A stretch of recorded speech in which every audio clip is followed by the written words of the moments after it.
agar bangsa Arab didata kembali, kalau tidak memenuhi syarat dokumennya harus pulang. Ingat ya. Jangan dihapus itu, bilang dasmu gitu saya. Kalian masih menyembah pohon dasmu gitu. Jangan dihapus itu, bilang dasmu gitu saya. Saya Kanjeng Pangeran Gus Nuril Arifin. Kali ini ngomong kasar. Karena apa? Sudah keterlaluan. Kesini hanya bikin EPI, bikin Wahabi, bikin Salafi. Sumbernya biang teroris, orang-orang Yaman itu yang lari kemana-mana. Dia datang ngengel sebagai manusia pengungsi naik kapal terkatung-katung abad ke-18. Loh kok ngaku kalau nggak ada bapaknya, bikin gedung putih palsu nggak apa-apa. Ini bikin Ka'bah palsu, itu orang Yaman. Bagaimana? Suriah PBNU itu agak membela kelompok ini yang tengah. Sama dengan cara Gus Dur. Lembaga NU, MUI, kenapa pada diam? Ada apa? Pemerintah harus tegas. Nanti akan saya pimpin demo seluruh Indonesia agar bangsa Arab didata kembali, kalau tidak memenuhi syarat dokumennya harus pulang. Ingat ya. Ini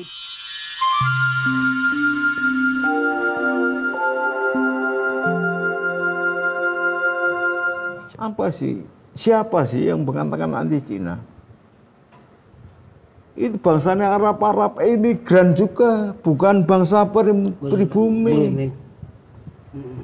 Bukan bangsa pribumi. Ibunya Mas Prabowo itu Cina, Manado itu. Kok tegak-tegaknya mengatakan anti Cina, bagaimana?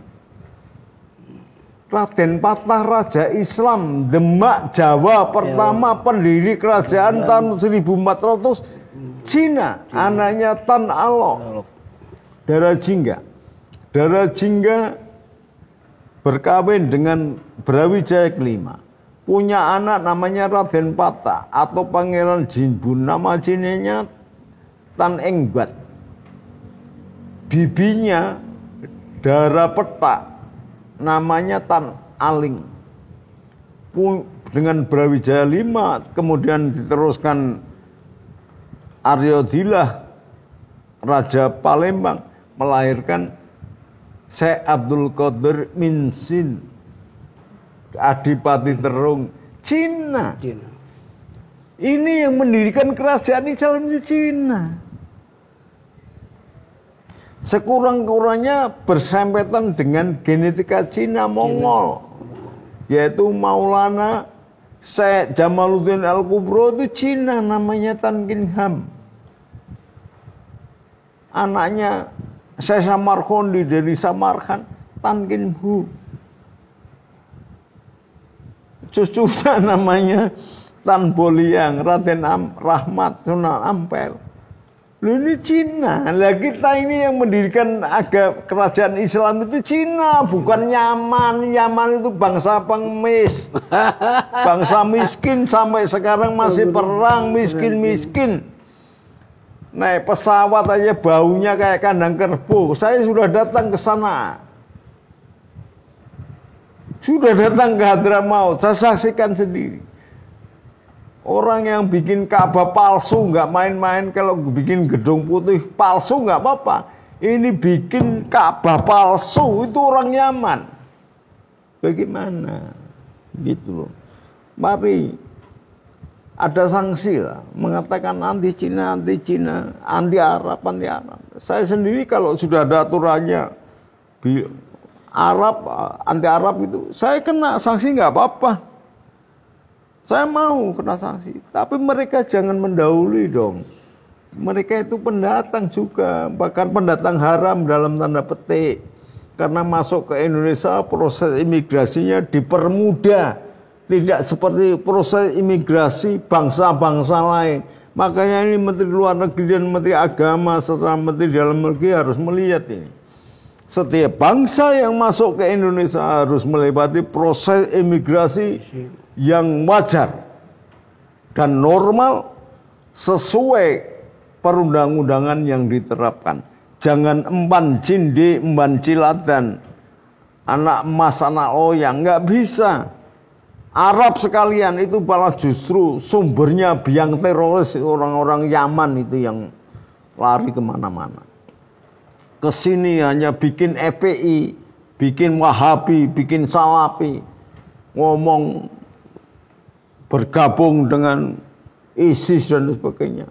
Tidak lanjut dong. Ini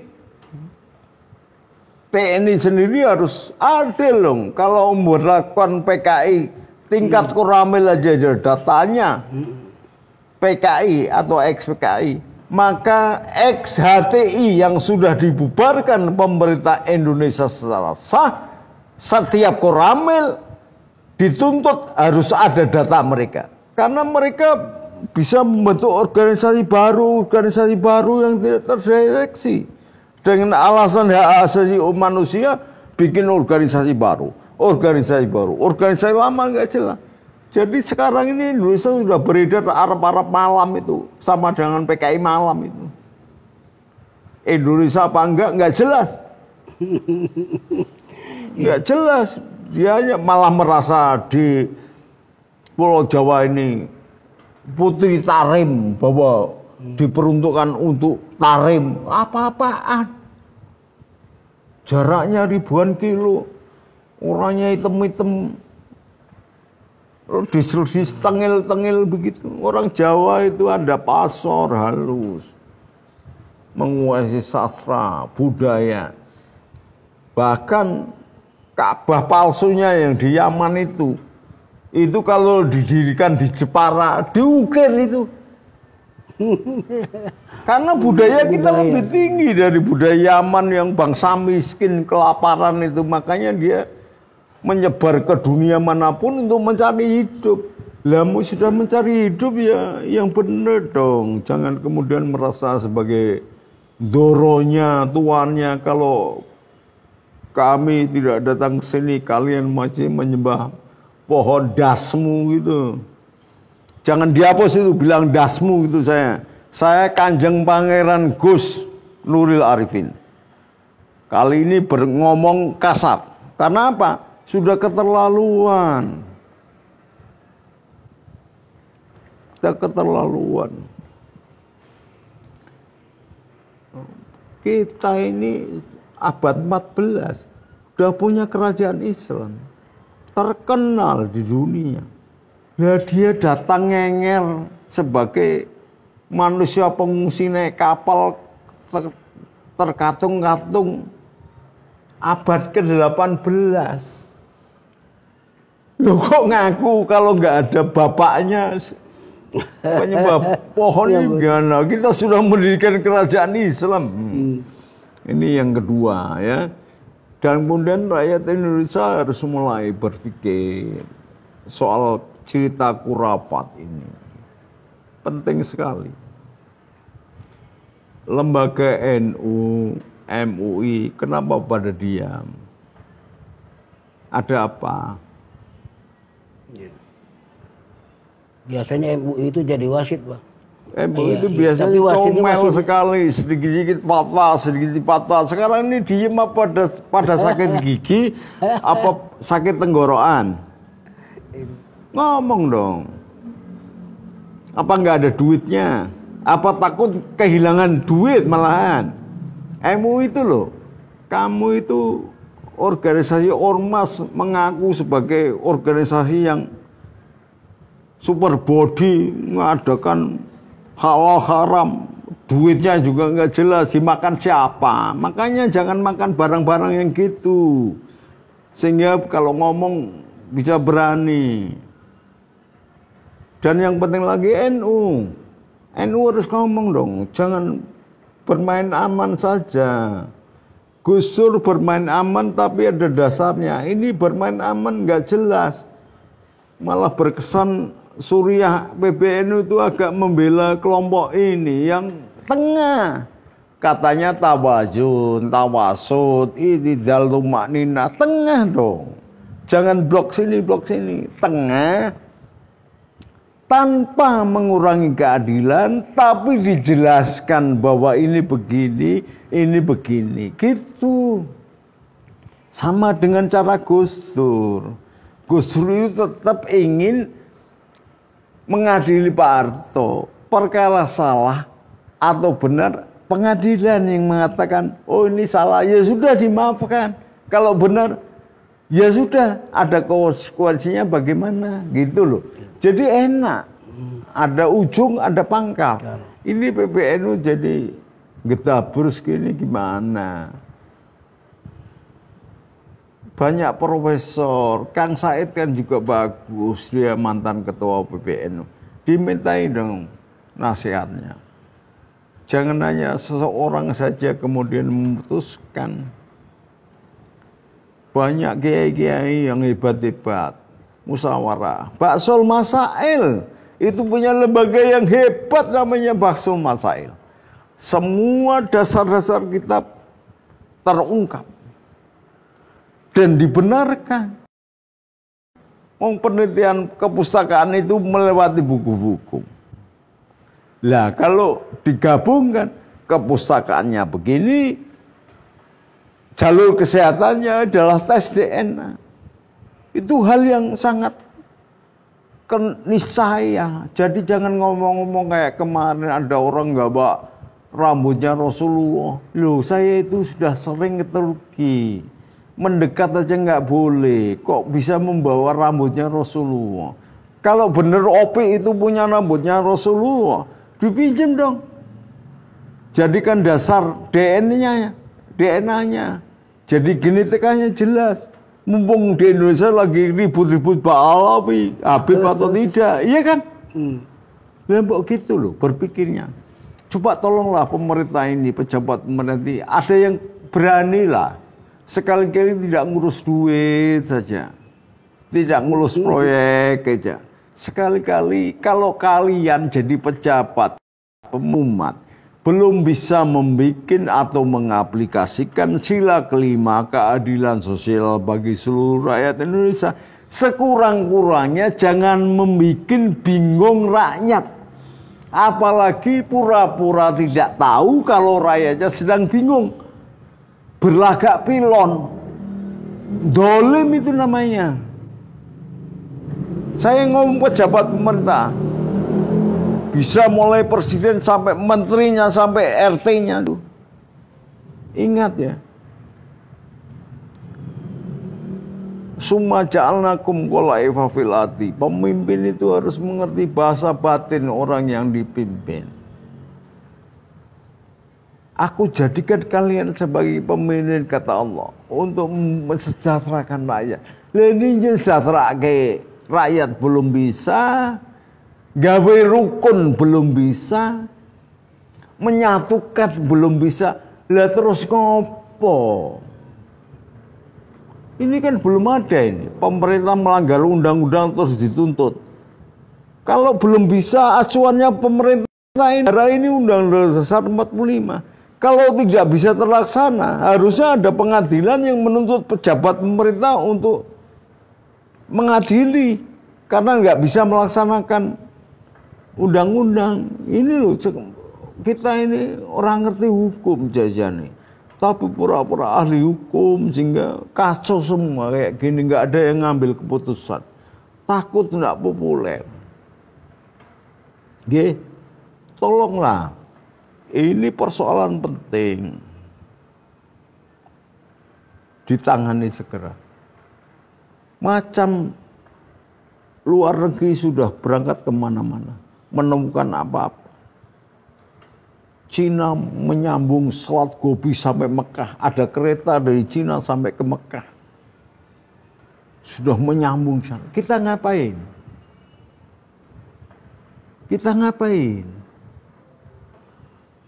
Jadi orang berangkat haji, orang tawaf, orang mau ziarah ke Nabi, pakai keretanya bikinan Cina. Itu dari Gurun Gobi menembus Gurun Gobi ribuan kilometer. Membikin relnya dari tanah Indonesia.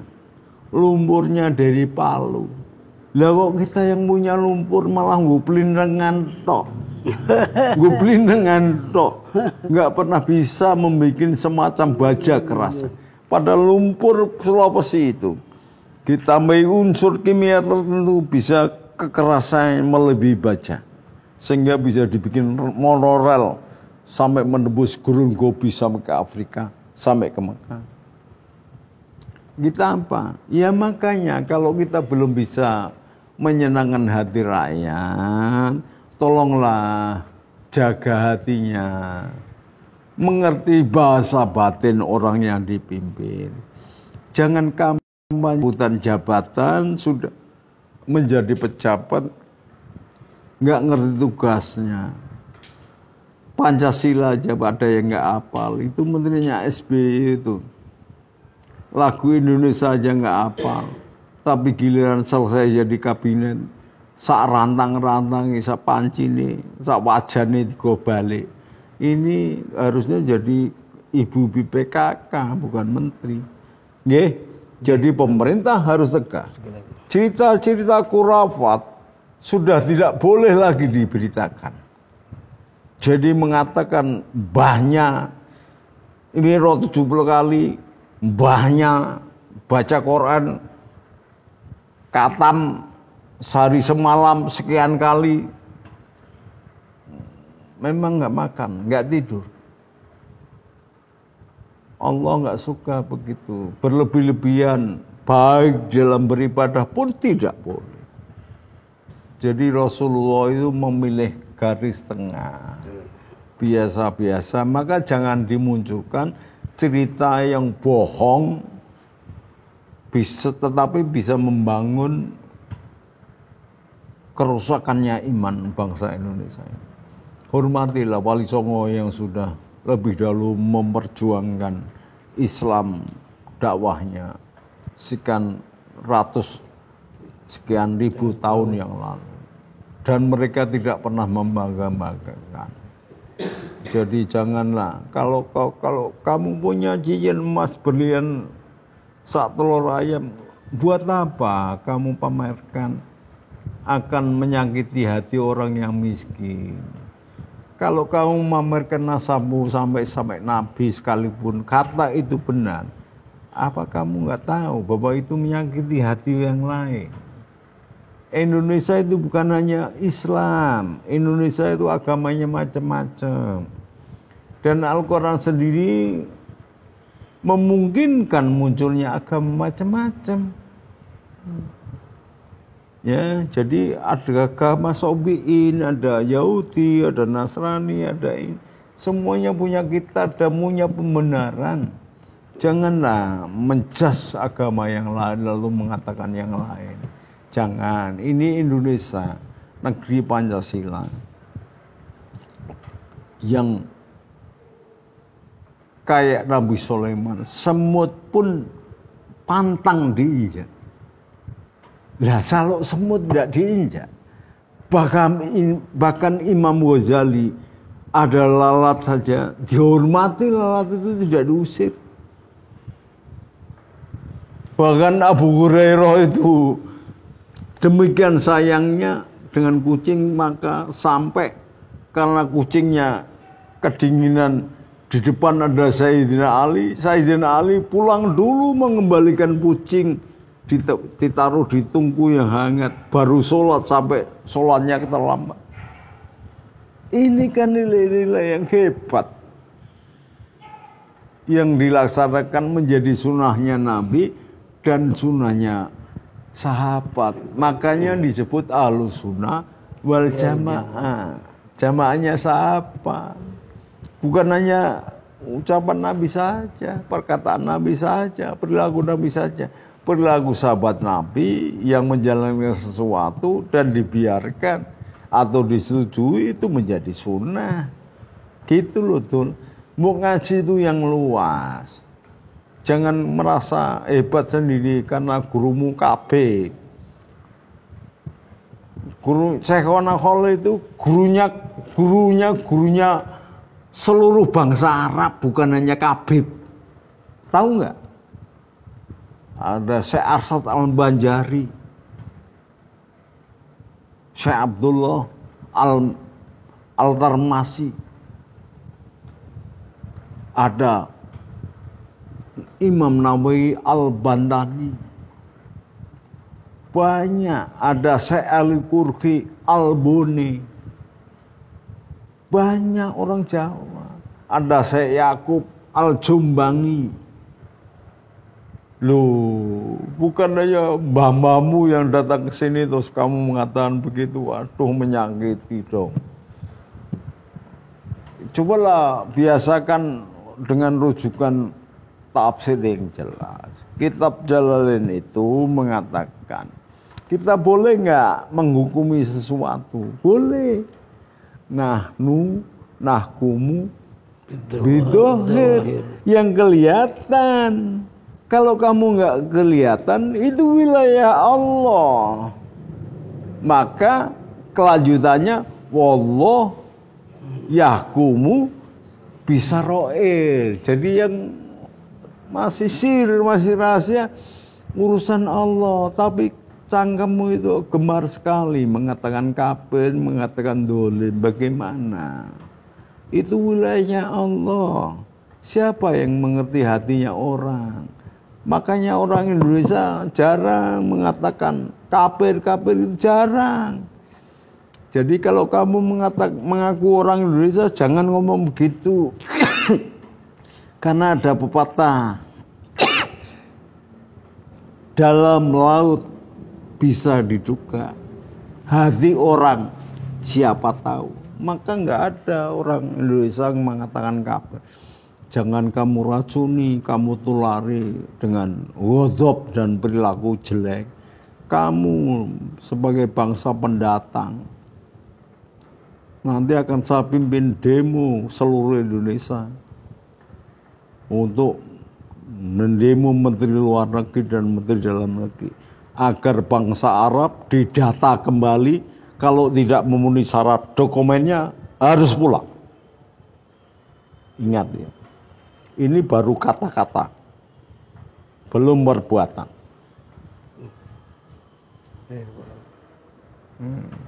Bukan hanya kamu yang berani berantem.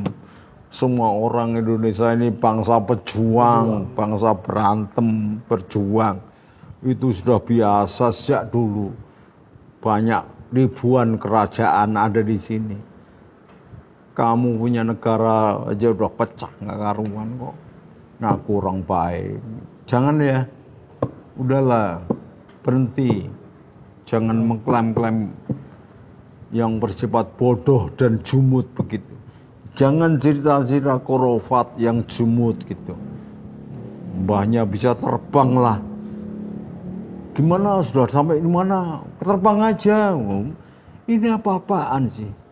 Kalau bisa terbang, kenapa kalian tidak berangkat umroh, terbang aja? Masa sampai antri ganggu Departemen Agama menyusun daftar haji, daftar umroh sampai sekian tahun? Kalau kamu bisa terbang, terbang dong. Saya tak beli tali, tolong talinya saya dibawa, saya tak gadul biar ikut terbang, gitu loh.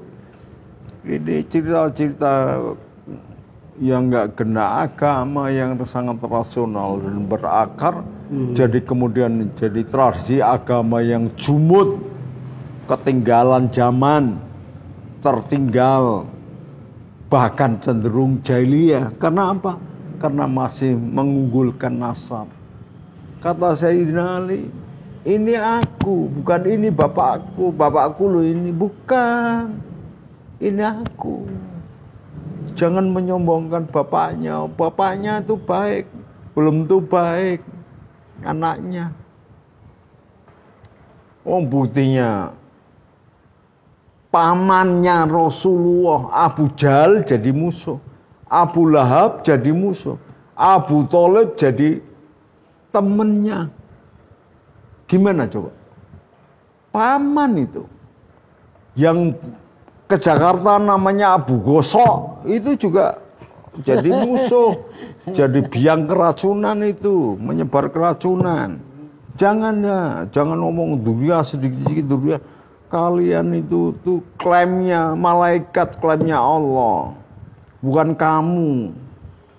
Allah selama ini saya buka kitab sedunia, tidak ada yang mengatakan bahwa Allah menunjuk makelar surga, menunjuk makelar surga, neraka.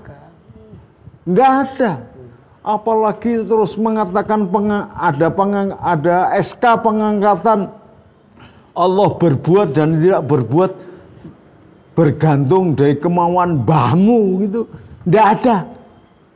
Allah fa'alu lima yurid, dalam berbuat sekehendak hatinya. Tidak tergantung kepada mbahmu atau gundulmu. Ingat itu ya. Itu keimanan, itu akidah ini. Jangan sembarang kamu jual belikan dengan murah. Assalamualaikum warahmatullahi wabarakatuh. Waalaikumsalam warahmatullahi wabarakatuh. Ya, terima kasih.